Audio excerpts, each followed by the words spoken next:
Salut et bienvenue pour le film au pif. Bienvenue pour ce nouveau numéro du film au pif, format dans lequel je dois piocher un film au pif dans les étagères qui sont là ou là, et puis je dois essayer de vous en parler comme ça, de mémoire, de vous le pitcher rapidement, et puis peut-être de vous glisser quelques petites anecdotes sur le tournage du film, histoire de vous donner envie de voir le film. Et comme le veut le rituel, avant de commencer, je dois faire un pari sur le film que je vais piocher. Et là, je vais changer un peu, je vais miser sur les réalisateurs et je vais parier que je vais piocher un Spielberg. Allons-y voir. Alors, vérifions ça tout de suite et je vais piocher par là. Et je pioche Destination Finale. Donc c'est pas du tout un Spielberg. Alors là, on est sur un petit bijou de concept puisqu'il a été décliné sur 5 films. Pas tous de la même qualité, malheureusement. Mais je pense qu'au moins celui-là en a traumatisé plus d'un. Et surtout de deux d'ailleurs. Alors, Destination Finale. Premier du nom, donc, film, on va dire, d'horreur, sorti en 2000, d'une durée de 1h34, et réalisé par James Wong. Alors, James Wong, c'est peut-être un nom que vous connaissez, parce qu'il a quand même réalisé quelques films, dont le troisième volet des Destinations Finales, et il a aussi réalisé The One, avec Jet Li et Jason Statham. Mais malheureusement pour lui, il a aussi réalisé cette bouse toujours intersidérale, qui est Dragon Ball Evolution. Et donc je pense que comme à peu près tous ceux qui ont participé à ce projet, c'était la trappe pour eux. Parce que James Wong, depuis, il n'a pas tellement fait grand-chose de super marquant, et tous les autres protagonistes de Dragon Ball Evolution non plus. J'en parlais un peu pour Amy Rossum sur l'épisode du jour d'après. Malheureusement, je pense que tout cela, ils ont ça marqué à l'indélébile sur le CV et ça fait un peu tâche, quoi. Et oui, je sais, j'avais dit que je parlerai plus de Dragon Ball Evolution sur cette chaîne, mais les événements font que, voilà, je pioche un film du réalisateur de Dragon Ball Evolution, je suis bien obligé de le citer. Ce serait difficile de faire autrement.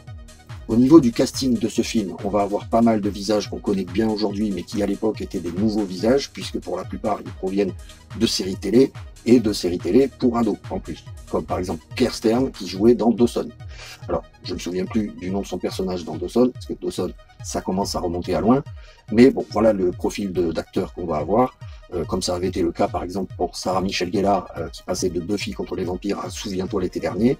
Pareil pour Jennifer Love Hewitt d'ailleurs, qui provenait aussi de la série 7 à la maison. Donc voilà, c'est ce genre d'acteurs qui passent de la télé au cinéma, quoi. On va dire qu'ils ont fait un petit peu leurs armes à la télé et on leur donne leur chance au cinéma. Et donc on va avoir aussi dans la veine, on va avoir Ali Larter qu'on avait pu voir dans la série des Resident Evil, je crois à partir du 3e jusqu'à la fin de la saga. Et qu'on avait pu aussi voir dans le film La Maison de l'Horreur, qui est un film, on va dire, d'horreur, mais fun, un peu, avec notamment Jeffrey Rush, qui jouait le capitaine Barbossa dans Pirates des Caraïbes, avec Famke Janssen, qui avait joué dans GoldenEye, et qui jouait aussi dans les X-Men, qui jouait, je sais plus comment elle s'appelle, mais le personnage du Phénix. Et on va avoir aussi, comment elle s'appelle, la femme à Bridget Wilson. Voilà. On va avoir Bridget Wilson, qui est la femme à Pete Sampras, et qui jouait, il me semble, dans Last Action Hero, qui jouait le rôle de Meredith. Je ne sais plus comment il l'appelle dans Last Action Hero, la fille de Schwarzenegger, quoi. À noter aussi la présence de Tony Todd, qui est un visage très connu des amateurs de films d'horreur, puisqu'il avait joué Candyman, et qu'il a joué aussi dans le remake de 1990 de La Nuit des Morts Vivants. Donc c'est quand même un habitué du genre. Et puis, on va aussi avoir dans le rôle principal Devon Sawa, qu'on avait déjà pu voir dans l'excellent La Main qui tue, qui est un film d'horreur, mais bon, tellement fun qu'il est à prendre au 24e degré, un peu comme Bad Taste, Brain Dead ou les Evil Dead, c'est tout à fait cette veine de film-là, même encore plus fun, encore plus axé sur les ados, mais vraiment très très fun. Et puis, on avait pu aussi le voir dans le clip de Eminem, sur cette chanson qu'il avait fait en featuring avec Dido, qui s'appelle Stan, je crois, clip dans lequel il incarne plus ou moins Eminem, puisqu'il a la même couleur de cheveux et tout ça. Donc voilà qui est Devon Sawa. Et je crois que c'était lui aussi qui incarnait le visage humain de Casper, puisque si vous vous souvenez de Casper, il y a ce moment où il redevient humain pour l'espace d'un instant, et je crois que c'est Devon Sawa qui incarnait donc Casper en mode humain, mais il était quand même plus jeune que dans Destination Finale. Ah oui, puis j'ai failli oublier aussi de parler de Sean William Scott, qu'on connaît tous pour son rôle de Stifler dans la série des American Pie, mais qu'on connaît aussi pour son excellent rôle dans le non moins excellent film Évolution, avec David Duchovny et Julianne Moore, qui parlait d'un astéroïde qui se crache sur Terre et qui apporte avec lui une nouvelle forme de vie qui va se développer, mais tellement plus vite que nous on l'a fait.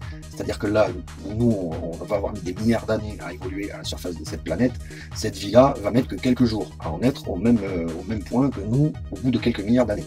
Donc voilà le point de départ du film Évolution, que j'espère pouvoir un jour traiter, parce que malheureusement je ne l'ai pas en DVD, donc je ne pourrai pas le piocher. Il va donc falloir que je trouve un moyen d'en parler, parce que c'est pas possible que je ne parle pas d'évolution sur cette chaîne. Et donc, Sean William Scott, il avait eu un super rôle dans ce film-là, et je pense que tous ceux qui ont vu ce film s'en souviennent. Tuki Tuki, Tuki Tuki. Hein, je ne vais pas en dire plus, mais voilà, je pense que tout le monde a ça dans la tête. Quand on parle de l'évolution, c'est peut-être même la première image qu'on a du film. Bon, j'ai toujours tendance à dire un petit mot sur la musique du film avant de commencer, mais là, en l'occurrence, il n'y a rien de hyper marquant, puisque en règle générale, quand je pioche un film, si la musique est marquante, elle me revient quasiment aussitôt. Là, la musique ne me revient pas, il n'y a pas de thème très très marquant qui me revienne en tête. Donc, une musique, on va pas dire quelconque, puisqu'elle fait quand même très bien son office. Il n'y a rien de choquant, hein, je veux dire, elle est là pour accompagner ce qui se passe pendant le film, donc ça marche plutôt bien. C'est une musique composée par Shirley Walker, mais bon, c'est pas le plus gros morceau, c'est pas le truc le plus mémorable du film, on va dire. Puisque le truc le plus mémorable du film, c'est quand même son concept qui permet d'ailleurs de ne même pas avoir de grosses stars au générique du film, tellement il se suffit à lui-même. Il est donc temps de passer à l'histoire du film et de vous dévoiler ce concept, pour ceux qui n'auraient jamais lu Destination Finale. Le film commence par nous présenter les élèves d'une classe de lycéens qui doivent partir en voyage scolaire organisé en France, à Paris. Et donc ils sont là à l'aéroport, tous ensemble, à se vanner, à se charrier, à se chamailler, etc., entourés par deux profs qui vont les accompagner jusqu'à Paris, normalement. Et donc dans le groupe, on va retrouver Devon Sawa et donc celui qui jouait dans Dawson, qui en plus apparemment peuvent pas se blairer des masses, bien sûr. Et puis on va trouver Ali Larter, mais qui elle ne fait pas partie des élèves, qui se retrouve là au milieu du groupe, mais comme une voyageuse lambda, on va dire. Tout ce petit monde s'affaire à embarquer dans l'avion qui va les emmener en séjour à Paris, et déjà on commence à voir quelques petits arrangements entre certains élèves, notamment certaines filles qui usent un petit peu de leur charme sur leurs collègues masculins pour obtenir de meilleures places, proches du bloc, etc. etc. Bon. Donc jusqu'ici tout va bien, tout le monde est très excité à l'idée de partir, jusqu'au moment où l'avion décolle, donc tout le monde est super hypé, on va dire. Il leur tarde d'arriver à Paris, sauf que c'est là que ça part en cacahuète, puisque l'avion va tout doucement se désagréger, se décomposer, et ils vont tous, petit à petit, les uns après les autres, crever. Et Devon Sawa, puisque c'est l'acteur principal, c'est celui qu'on suit, donc on voit donc tout ce qui se passe à travers ses yeux, et lui, il crève en dernier, on va dire, donc il a bien le temps de voir tout le monde, et tout l'enchaînement de comment ça va se passer, en fait. Et là, vous allez me dire, mais alors du coup, si tout le monde crève dans les 5 premières minutes, il va se passer quoi pendant le film? Eh ben, je vais vous l'expliquer. Je suis là pour ça. Et c'est là qu'on se rend compte de l'ampleur du concept dont je vous parlais un petit peu plus tôt, puisque en fait, Devon Sawa va se réveiller d'une vision, et on comprend que personne n'est mort, et que lui, il vient d'halluciner, en fait. Donc, au moment d'embarquer réellement, il va commencer à expliquer à tout le monde qui vient de voir l'avion se cracher, que c'était tellement réel pour lui que pour lui, il faut pas monter dans cet avion, puisqu'il pense qu'il vient d'avoir une vision de ce qui va se passer. Bien évidemment, les autres, ils sont pas trop d'accord avec ça, puisqu'il est un petit peu en train de saccager leur séjour. Ça va un petit peu se chamailler, se foutre sur le museau, jusqu'à ce que, en fait, lui et 2-3 autres se fassent recaler. Et donc, ils ne partent pas à Paris. Donc, tout de suite, j'aime autant vous dire que ceux qui partent pas, ils ont carrément la haine contre Devon Sawa, puisqu'il vient de leur griller leur séjour, quoi. Oui, mais il vient aussi de leur sauver la life, puisque dans les 5 minutes qui suivent, l'avion qui est quand même parti avec eux en moins, explose quand même. Donc, ça veut dire que la vision qu'avait eu Devon Sawa était vraie. Ça s'est vraiment produit. Et là, tout le monde va se retrouver un petit peu sur le derche, parce que d'un côté, il leur a sauvé la vie, mais d'un autre côté, qu'est-ce que c'est que ce délire? Comment il peut savoir ça? Voilà. Donc, automatiquement, il va y avoir des gens qui vont le regarder de travers, un peu comme une bête de foire, et puis il va y avoir une enquête logique. C'est-à-dire que le FBI va s'en mêler et va lui poser tout un tas de questions pour essayer de comprendre comment il savait à l'avance que l'avion allait péter, en quelque sorte. Sauf que lui, il n'en sait rien du tout. Il a eu une vision, un point c'est tout. Il sait absolument pas comment ça lui est venu et pourquoi ça lui est venu. La seule qui le croit un petit peu, finalement, c'est Ali Larter, puisque elle prétend qu'elle a ressenti ce qu'il a décrit. Elle l'a pas vu comme lui l'a vu, mais elle a tout ressenti. Donc, elle le croit par définition. Mais le problème, c'est que Ali Larter, c'est déjà une nana qui est relativement en marge de la société, et qui en plus ne fait pas partie de ses collègues élèves. Donc, quelque part, ça lui fait une belle jambe.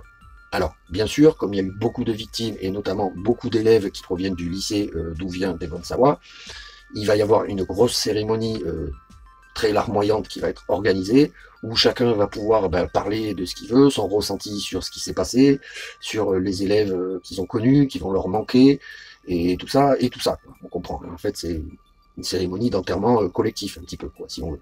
Voilà. Et donc, au milieu de tout ça, Devon Sawa, il va un petit peu essayer de se faire sa place, mais il y a beaucoup de gens qui, certains qui le remercient de lui avoir sauvé la vie, d'autres qui vont carrément lui en vouloir, puisqu'ils estiment que c'est pas toi qui décides à quel moment je dois mourir.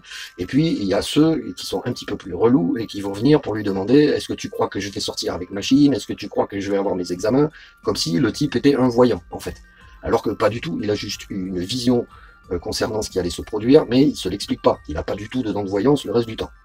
D'autant qu'en plus, personne ne prend en compte le fait que lui aussi, il est peut-être un peu traumatisé par ce qui s'est passé quand même. Ce serait logique. Sauf que dans les jours qui suivent, son meilleur ami qui était avec lui dans l'avion et qui était descendu avec lui, donc qui n'avait pas pu partir à Paris, et à qui il a donc sauvé la vie, va décéder dans des circonstances assez douteuses. Puisque le mec, il va carrément réussir à se pendre au fil à linge qu'il y a au-dessus de la baignoire dans sa salle de bain. Donc, là, il y a quand même quelque chose d'assez suspicieux. Et ça va se confirmer quelques jours encore après, lorsque ça va être au tour de la prof qui devait les accompagner, de pareil décéder dans des circonstances plus que douteuses. Et le truc, c'est qu'à chaque fois, lui, il est pas loin, puisque comme il a l'intuition qu'il va se passer quelque chose, il se rend sur place pour essayer de l'empêcher, mais quand il arrive, il y a quand même le drame, et le problème, c'est que lui, il est présent, quoi. Donc, ça va finir par un petit peu lui causer tort, quoi, on va dire. Donc, vous l'avez compris, ce qui se passe, c'est qu'il a réussi un peu contre son gré à déjouer les plans de la mort, puisque tous ceux qui auraient dû mourir dans l'accident d'avion se font tout doucement rattraper par la mort, qui vient récupérer tous ceux qu'elle a laissés en chemin. Il va donc poser un rendez-vous à tous ceux qui étaient censés faire partie du voyage et qui ont survécu pour leur expliquer sa théorie. Et là, il va forcément avoir affaire à ceux qui y croient, comme Ali Larter, et ceux qui refusent d'y croire, comme Kerstern, qui lui, par exemple, refuse l'idée de ne pas être maître de son destin. Donc lui, il va tout faire pour montrer que s'il veut mourir, il meurt, s'il veut pas mourir, il meurt pas. Il n'y a personne d'autre que lui qui décide. Voilà le point de vue du gars. Et puis à côté de ça, il y a le troisième larron, c'est-à-dire Sean William Scott, qui lui sait pas trop s'il doit y croire ou s'il doit pas y croire, mais qui va finir par y croire quand même, comme tous d'ailleurs, puisqu'ils vont pas avoir le choix en fait. Et donc Devon Sawa va partir du principe que s'il a réussi une première fois à déjouer les plans de la mort, c'est qu'il doit pouvoir le refaire. Il va donc se mettre en tête de faire attention à tous les signes avant-coureurs, tout ce qui pourrait le prévenir qu'il va se passer quelque chose, pour pouvoir sauver déjà sa propre vie, mais aussi celle des autres qui sont déjà condamnés, en quelque sorte.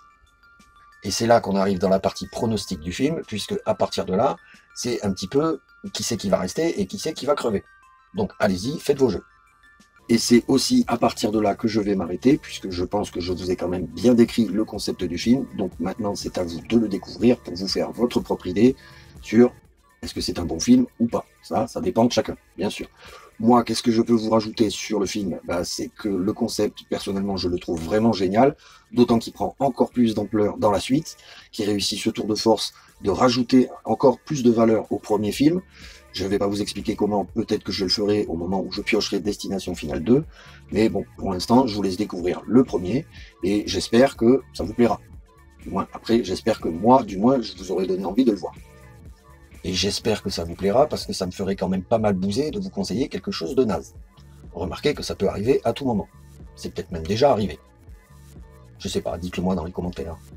Voilà ce que je pouvais vous dire sur le premier Destination Finale, qui engendrera 4 suites, dont au moins la première sera aussi bonne que celui-ci, voire même carrément meilleure, puisque le 2 est quand même un film un peu plus mûr, un peu plus mature, dans le sens où déjà rien qu'au niveau des protagonistes, on a affaire à des adultes, à des gens de tous âges, à des gens de toute provenance, et plus à une bande d'ados comme dans le premier. Donc déjà là-dessus, on se sent un peu plus proche des protagonistes. Et en plus de ça, le 2 parle d'un carambolage routier, donc d'un accident, un gros accident de voiture, et plus d'un accident d'avion. Donc ça nous touche d'encore plus près, puisque qui ne prend pas sa voiture tous les jours pour aller au travail, ou pour aller chercher les gamins à l'école, ou pour aller faire des courses. Donc on se sent encore plus concerné par ce deuxième épisode, de par son événement principal, quoi.